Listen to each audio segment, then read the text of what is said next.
10મો સ્કંદ 8મો અધ્યાય.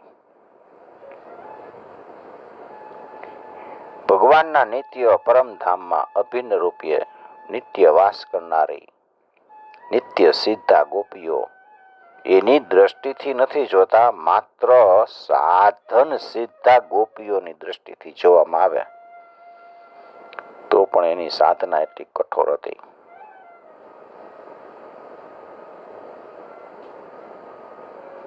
ભગવાનના ધામમાં રહેતી ગોપી નિત્ય સિદ્ધા ગોપી એની દ્રષ્ટિથી ન જોઈ, ખાલી માત્ર સાધન સિદ્ધા ગોપીઓ એની દ્રષ્ટિ, ગોપીની દ્રષ્ટિથી જોઈ તો ગોપીઓની સાધના એટલી બધી કઠોર હતી ને, એની લાલસા અનન્ય હતી. એને પ્રેમ એટલો વ્યાપક હતો, એની લગન એટલી વાસ્તવિક હતી કે ભક્તોની ઈચ્છા પૂરી કરવામાં કલ્પતરુ પ્રેમમય ભગવાન એની ઈચ્છા અનુસાર સુખ પહોંચાડવા માટે જ માખણ ચોરીની લીલા કરતા. એની ઈચ્છા પૂજા ગ્રહણ કરે. ગોપીઓને એમ થાય કે આ લાલો મારું માખણ ખાવા આવે.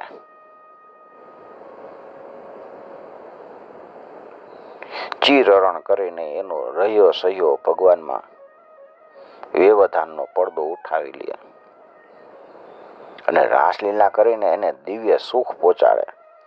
એ કઈ નાની મોટી વાત નથી. આ ભગવાનની નિત્ય સિદ્ધા ગોપીઓ હોય ને, એના સિવાયની બીજી કેટલી ગોપીઓ હતી. એ પોતાની મહાન સાધનાના ફળરૂપ ભગવાનની મુક્તજન વાંછિત સેવા કરવા માટે ગોપીઓના રૂપમાં અવતરી હતી. બધા ગયા જન્મના ઋષિ મુનિઓ હતા. કેટલીક તો દેવ કન્યાઓ હતી પૂર્વ જન્મની,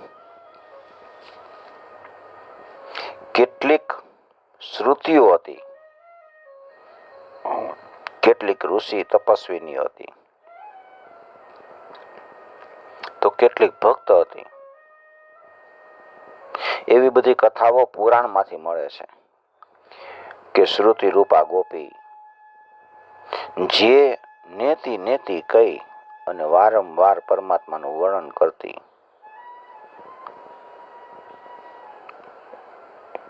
પણ એને સાક્ષાત રૂપે પ્રાપ્ત ન કરી શકી. શ્રુતિ રૂપા ગોપીઓ પરમાત્માનું નિરંતર ચિંતન કરતી કે નેતિ નેતિ, પણ એને ભગવાનને પ્રાપ્ત જ ન કરી શકી સાક્ષાત રૂપે. એ બધી ગોપી બનીને આવી.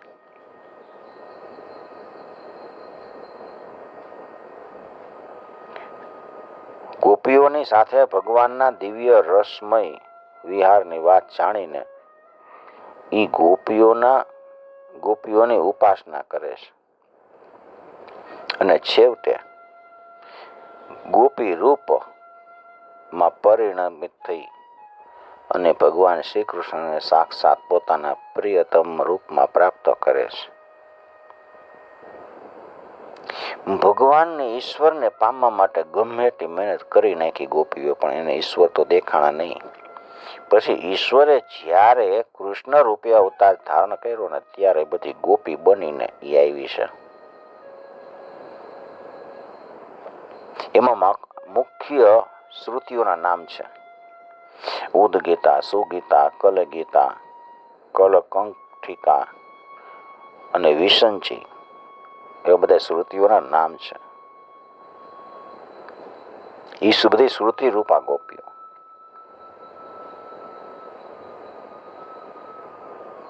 ભગવાન રામાવતારમાં રામને જોઈને મુગ્ધ થયેલા અને પોતાની જાતને એના સ્વરૂપ ઉપર, સૌંદર્ય ઉપર ન્યોછાવર કરી દેનારા સિદ્ધ ઋષિઓ હતા ને, એ ઋષિઓની પ્રાર્થનાથી પ્રસન્ન થઈને ભગવાન એને ગોપી રૂપે પ્રાપ્ત કરવાનું વરદાન આપ્યું હતું. ઋષિઓ કહે છે કે અમારે તો તમારી સાથે રહેવું હતું. ત્યારે રામે કીધું હતું કે હું હવે એના પછીના અવતાર લઈશ ને કૃષ્ણ, ત્યારે તમે બધા ગોપી બનીને આવજો. એ ઋષિ વ્રજમાં ગોપી રૂપે ઉતાર્યા બધાય.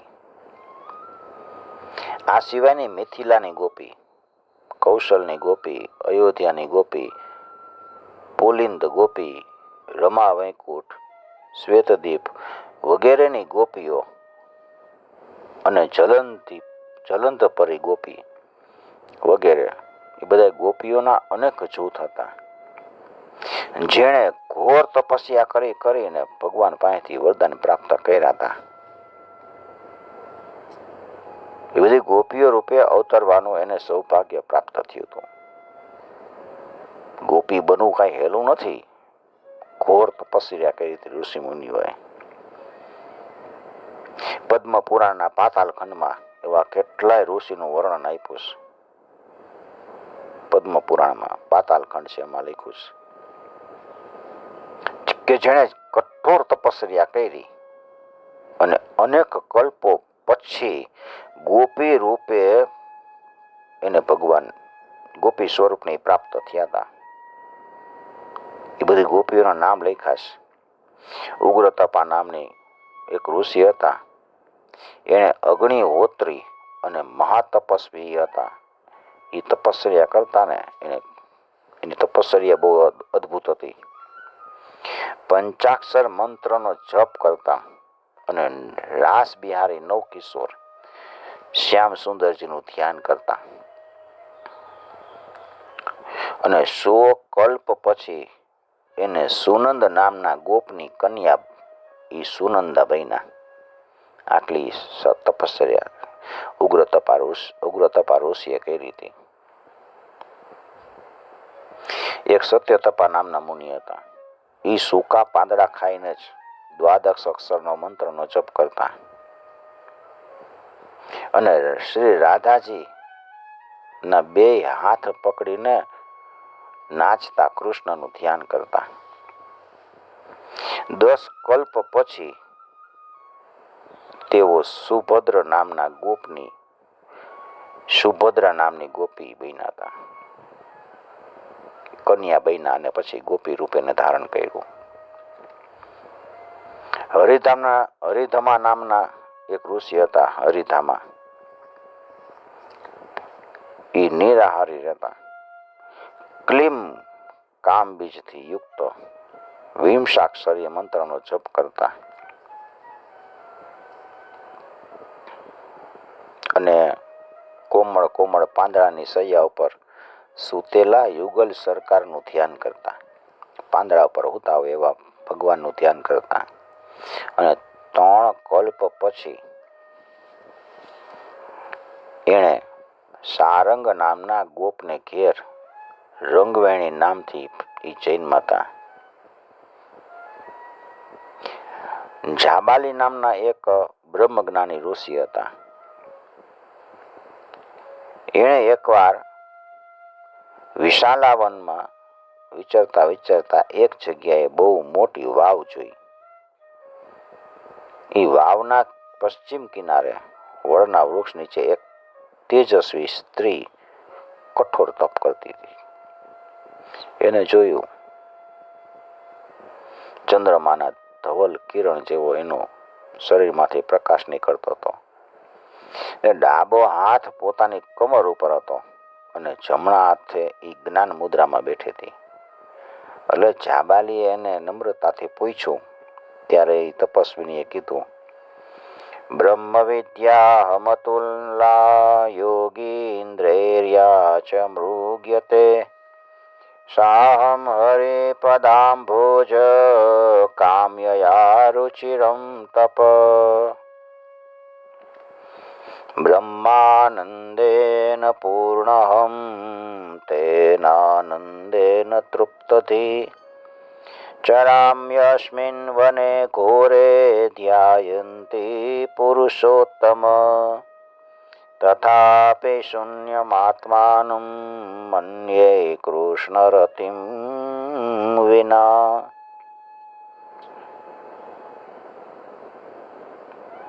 જાબાલી ઋષિએ પૂછ્યું. ત્યારે એ કહે છે કે હું બ્રહ્મ વિદ્યા છું જેને મોટા મોટા યોગીઓ શોધે છે,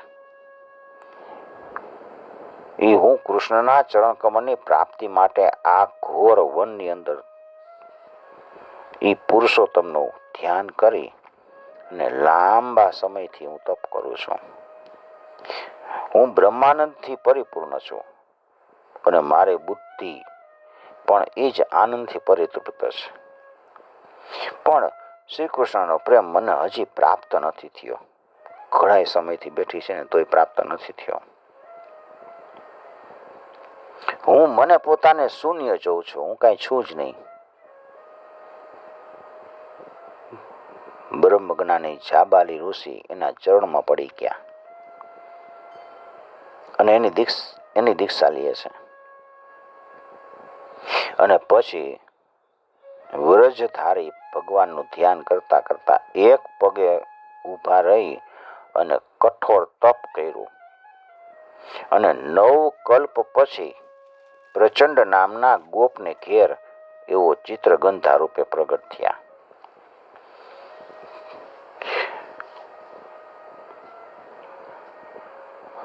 કુશધ્વજ નામના બ્રહ્મ ઋષિના પુત્ર શુચિશ્રવા અને કૃષ્ણ દેવ તત્વને જાણવા વાળા હતા.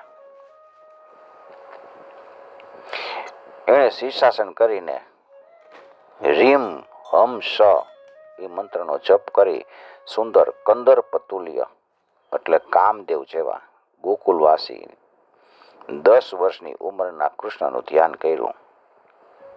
કૃષ્ણ કુશધ્વજ ઋષિએ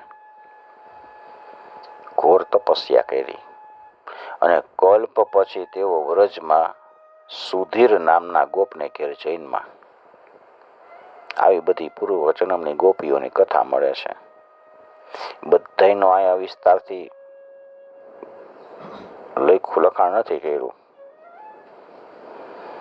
ભગવાન માટે આટલી તપશ્ચર્યા કરે, આટલી તલ્લીનતા સાથે સાધના કરે,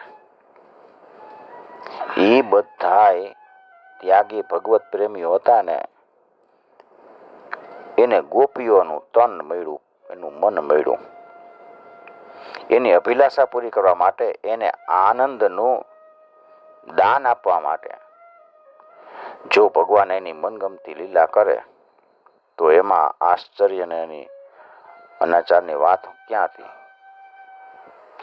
રાસલીલાના પ્રસંગમાં સ્વયં ભગવાને ગોપીઓને કીધું છે, ન પારયેહમ નિરવધ્ય સંયુજામ સ્વસાતુ કૃત્યમ વિબુધાયુષાપિવ યામા ભજન દુર્જરગેહ શૃંખલાઃ સમૃશ્ચ તદવઃ પ્રતિયાતુ સાધુના.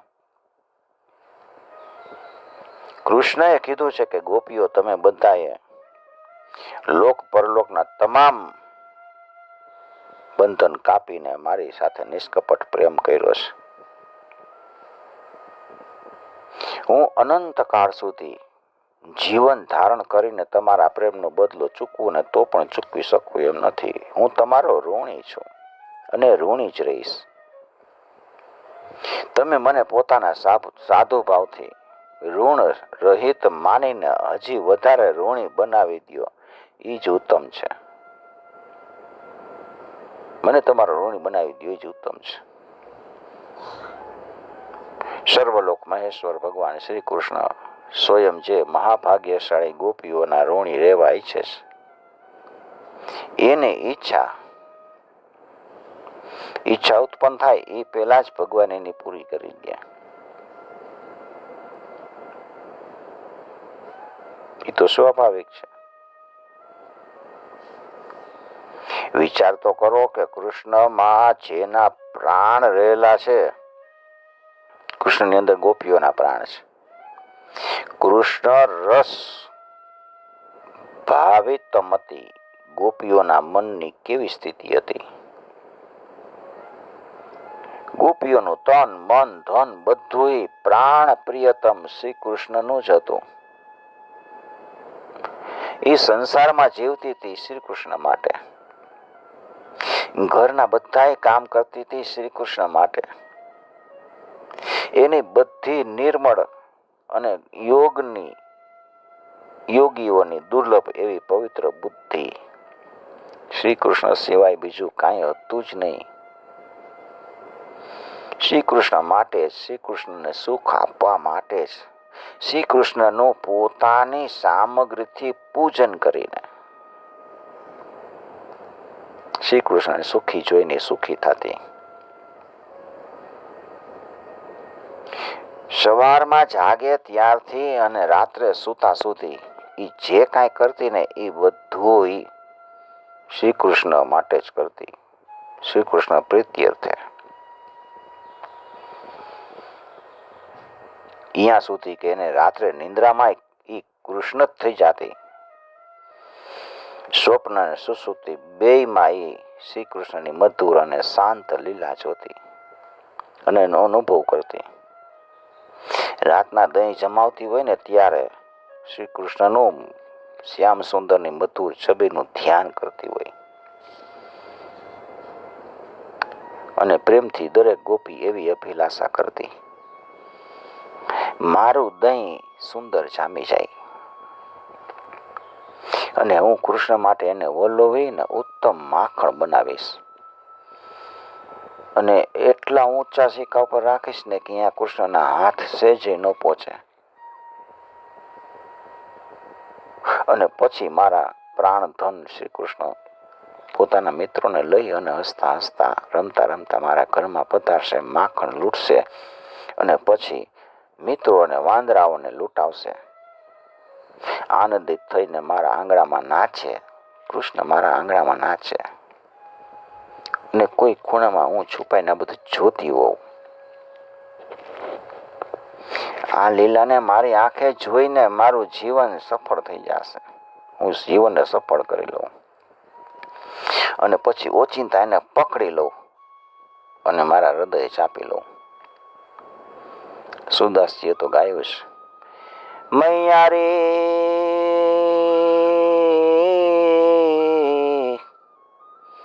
મોહી માખન ભાવે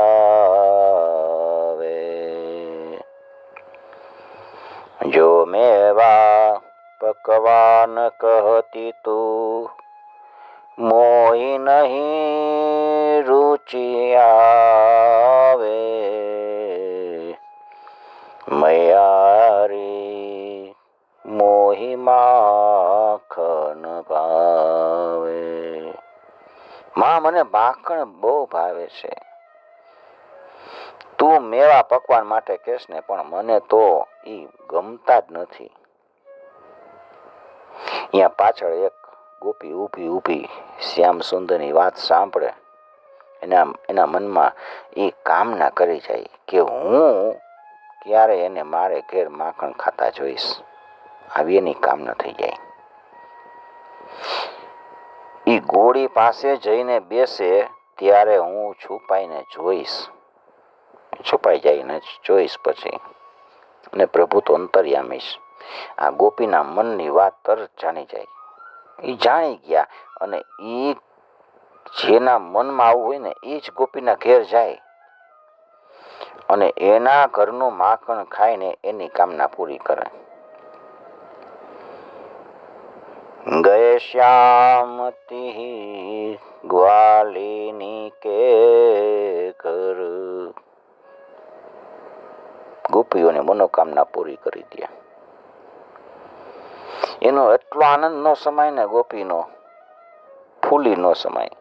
સુરદાસજી ગાતા હોય છે. ઘણા સુરદાસજીના પદ છે. ફૂલ ફિરતી ગ્વાલી મન મેરી પૂછતી સખી પરસ્પર બાતે પાયો पर्यो કછુ કહો તેરી. અરે આ શું ફૂલાય ને ઊંચી હાલવા લાગી છો. ઓલી ગોપીઓના હૃદયમાં તો આનંદ હમાતો ન હોય. સહેલીઓ પૂછે કે તને શું થયું, કઈ એવું ધન જડી ગયું છે? આ સાંભળીને વધારે એ પ્રેમ વિવર થઈ જાય. રોમ રોમ આનંદિત થઈ જાય, ગદગદિત થઈ જાય, કઈ બોલી ન શકે. સખીઓ કહે છે કે એવી શું વાત છે, અમને કેમ નથી કહેતી? આપણા શરીર તો બે છે, જીવ એક છે ને. તું ને હું એક જ છી, તો મારાથી છુપાવવાની વાત શું કે?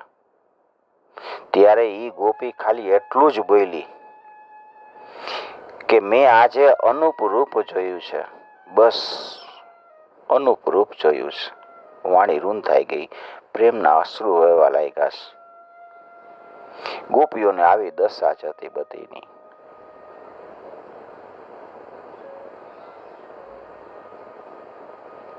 રાત્રે ગોપીઓ જાગીને સવાર થવાની રાહ જોઈ રાખતી.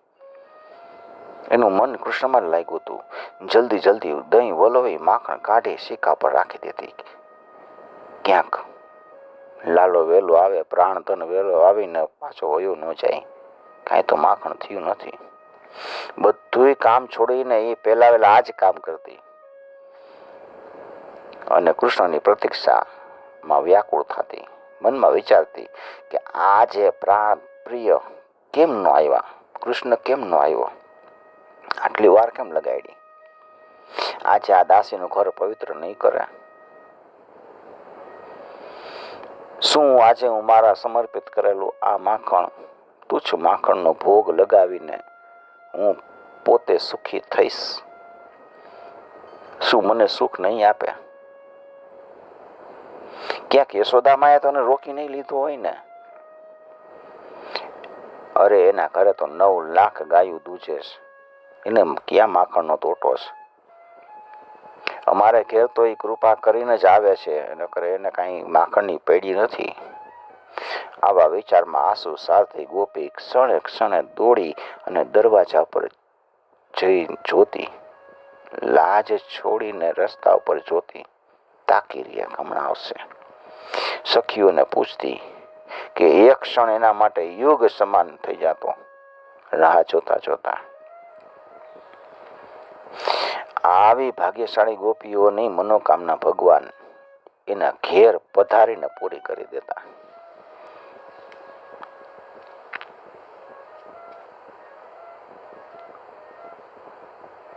સુરદાસજી ઘણા પદ લખ્યા છે.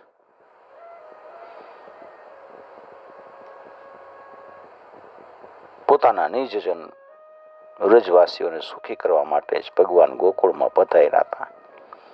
માખણ તો નંદ બાવાને ઘેર કાંઈ ઓછું નહોતું. લાખો ગાયો હતી. એવો ધારે તો એટલું ખાતા ને લૂંટાવતા, પણ એને નંદ બાવાના એટલા નહોતા. એ વ્રજવાસીઓના પોતાના હતા. બધાને સુખ કરવા માટે ઈચ્છતા હતા. ગોપીઓની ઈચ્છા પૂરી કરવા માટે જ એના ઘેર જતા હતા. અને ગોપીઓ માખણની ચોરી કરીને ચોરીને માખણ ખાતા. આ વાસ્તવમાં ચોરી છે જ નહીં. આ તો ગોપીઓની પૂજા પદ્ધતિનો ભગવાને સ્વીકાર કર્યો હતો. એ પૂજા કરતી એક રીતે, અને ભગવાન ભક્ત વત્સલની આવી પૂજા કેમ ન સ્વીકારે? આ ભગવાનની દિવ્ય લીલા છે. માખણ ચોરીનું રહસ્ય જાણતા ન હોય ને, એટલે આપણે આને વિપરીત કહીએ છીએ. આદર્શથી વિપરીત છે. ભગવાન કોઈ દિવસ ચોરી ન કરે, પણ પેલા એ જ સમજવું જોઈએ કે ચોરી શું વસ્તુ છે, શેની થાય અને કોણ કરે. ચોરી એને કહેવાય કે જ્યારે કોઈ બીજાની વસ્તુ છે એની ઈચ્છા વિના કે અજાણતા, અને ભવિષ્યમાં એ જાણી ન શકે ને એવી ઈચ્છા રાખીને લઈ લેવામાં આવે ને, તો એને ચોરી કહેવાય. કૃષ્ણ ભગવાન ગોપીઓના ઘરથી માખણ લઈ લેતા હતા, અને ગોપીઓની ઈચ્છાથી લેતા, અને ગોપીઓથી છાના નહીં.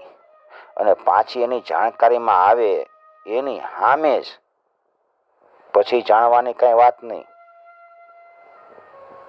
પછી જણાવવાની કઈ વાત નહીં. એની સામે જ પાછા એ દોડીને ભાગી જાય.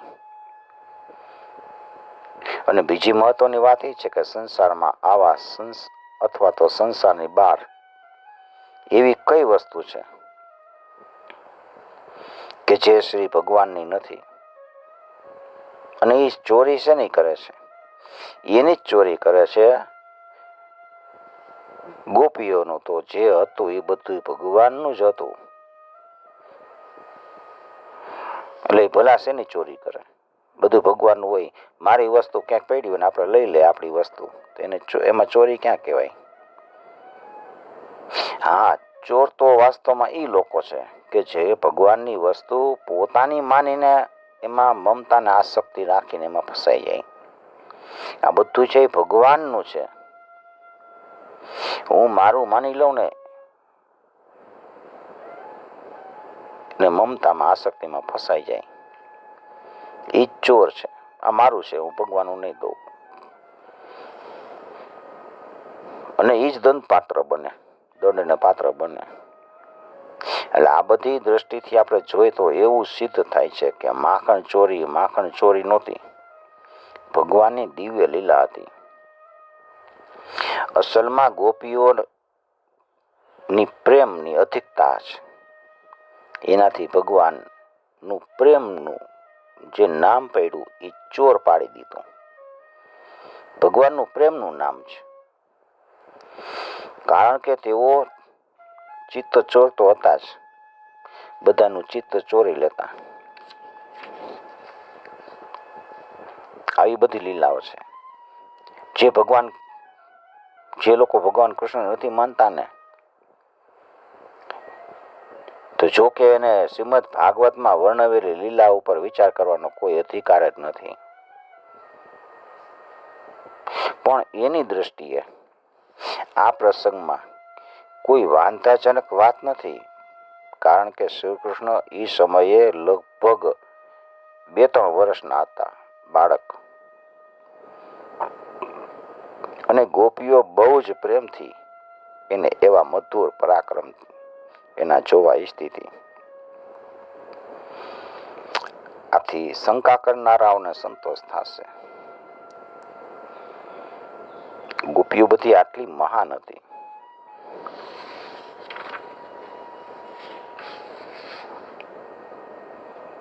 યશોદા પાસે આવીને બધી ફરિયાદ કરે. યશોદા તો સમજી જાય કે આ બધી છે ને ફરિયાદ કરવા આવી છે. યશોદા જે કહે છે કે તમે બધી ખોટી છો, મારા લાલાને ક્યાં માખણ તૂટવો છે ને આમને તેમને, મારા લાલાને તમે દર્શન કરવા આવો છો ને. રોજ આવીને કે યશોદાને એકવાર લાગ્યું કે આ રોજ ફરિયાદ કરવા આવે છે, તમે એને રંગે હાથ પકડી આવો તો હું માનું. કોઈ પકડી થોકે નહીં, પકડવા જાય તો પાછું ઠેંગો બતાવે, હે કથા ભાગે. અને પકડવો કેમ?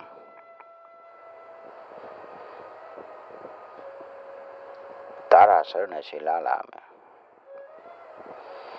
એક ગોપીએ બીડું ઝડપું, પકડી બતાવું.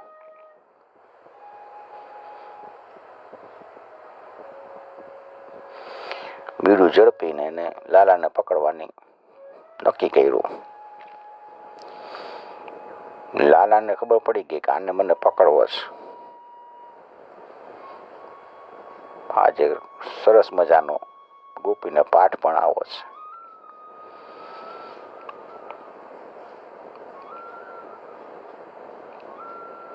તૈયાર થઈ ગયા લાલો. પ્રભાવતી નામની ગોપી હતી. મનમાં નક્કી કરી લીધું, એક વાત આને પકડીને યશોદાની સામે લઈ આવો જ, ગમે એમ કરીને.